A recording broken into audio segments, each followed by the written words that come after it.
真係行出課室入到去一個我哋好少經歷嘅一個場景，係港島啦同埋電車。啱啱好似係嚟到跑馬地，係我都少嚟港島，所以細個之前可能嚟過1-2次。嚟電車呢個活動之前呢，我對電車嘅感覺都係一種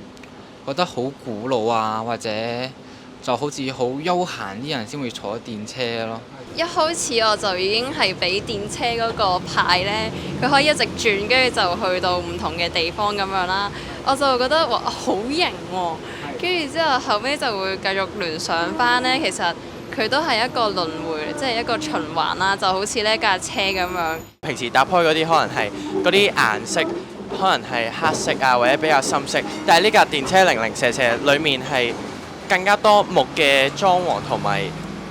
嗰個顏色係特別有種年代嘅感覺。再加上嗰啲燈呢，當我係攞住部相機去構圖嗰陣呢，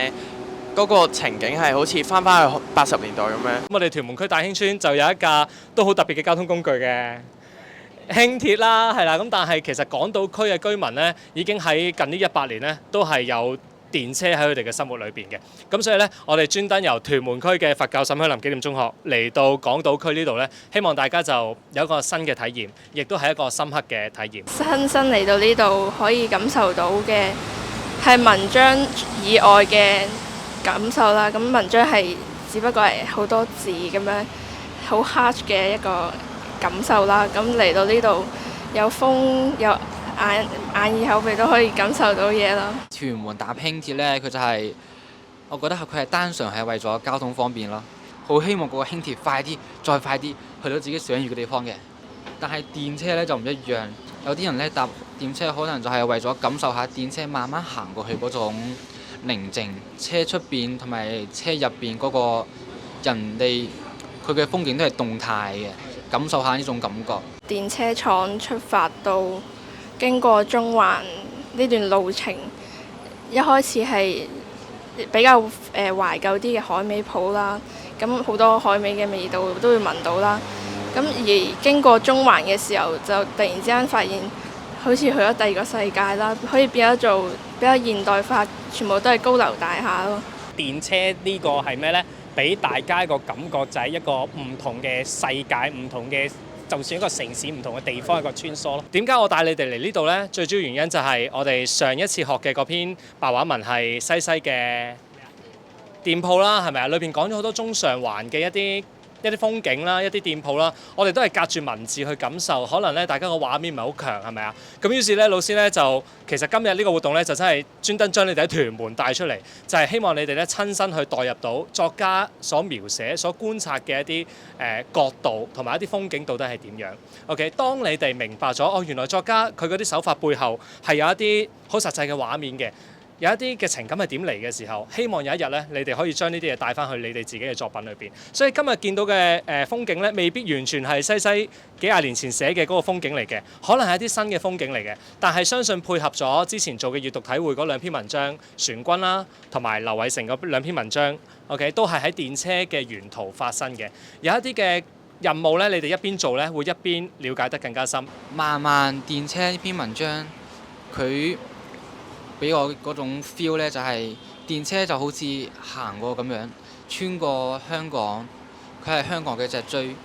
佢記錄咗香港嘅發展啦，香港人民嘅生活啦，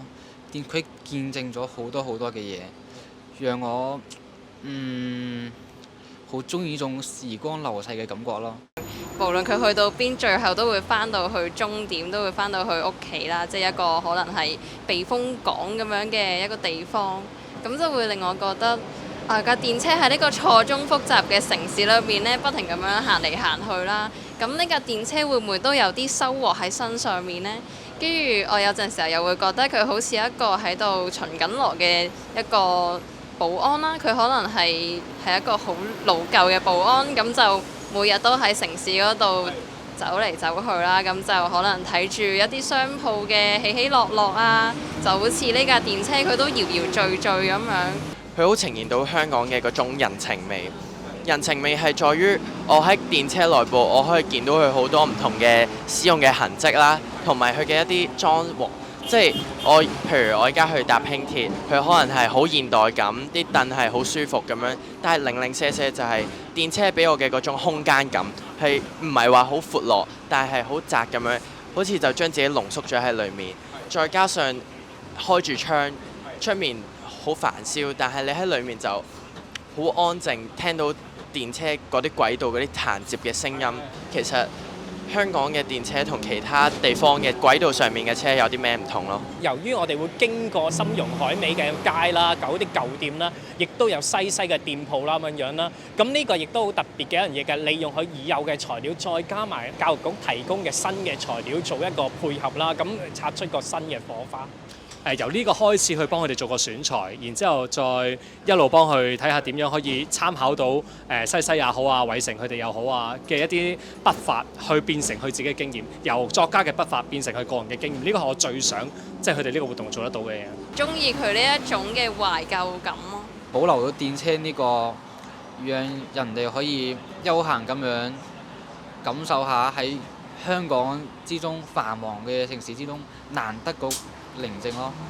呢個係讓我最印象深刻嘅。